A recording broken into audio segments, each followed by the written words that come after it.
Hello, my name is Tomas Ortega. I'm part of the team WFMG for Spring 2019. My teammate is Serge Metelos. The product owners for this project are Steven Luis and Dr. Miguel Alonso. And today I'm going to be going over the user guide for the end users. The first thing that the user is going to see is going to be the main page. Here we have a title for the workflow management system. We have the product description for the project, and we have a side navigation bar. Here we have some links for the models. For example, we have information about the models that we used. In data we have information about the data sources, and in context we have information about the project developers. In the dashboard link we have the dashboard application. Here the user can inspect and interact with different graphs. The first graph that he will encounter will be the predictive model graph. In this graph he can take multiple points and use the slider to move them up or down by a certain amount, and then click train to train the model.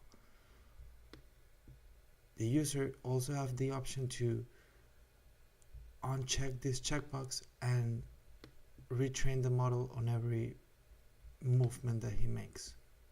For example, we can move these points and we can see that the model is trained automatically.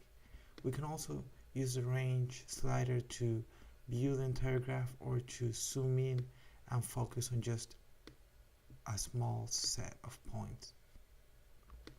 If we want, we could also select points right here and move them even though we are in a smaller range.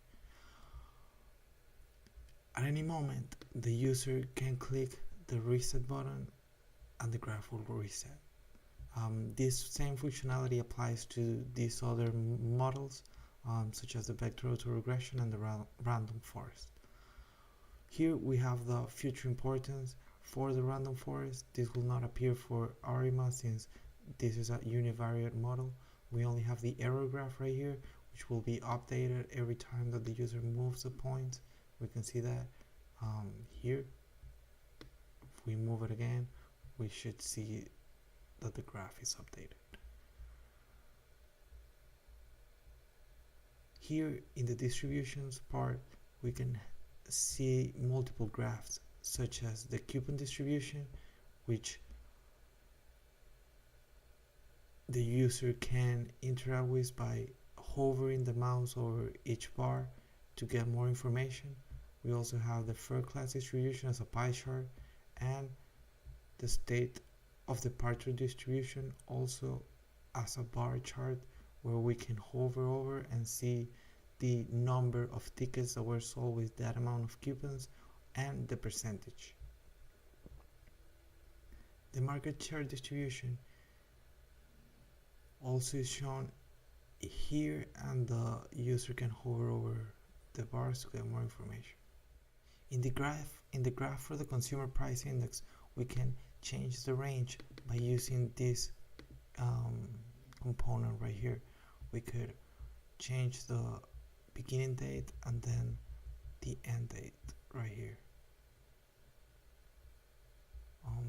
We could make that more pronounced by going further back.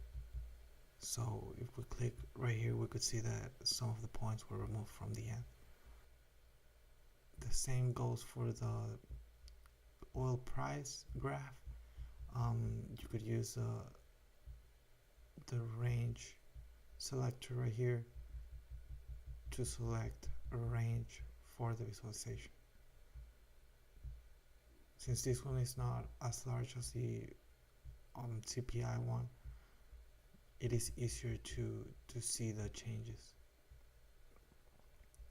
The user could also change the layout of the page by clicking this drop down menu right here, and this will enable him to divide the page into two to be able to compare graphs and see trends. If the user wants to go back to the main page, he could click right here and open up the side navigation bar and go back to the home page.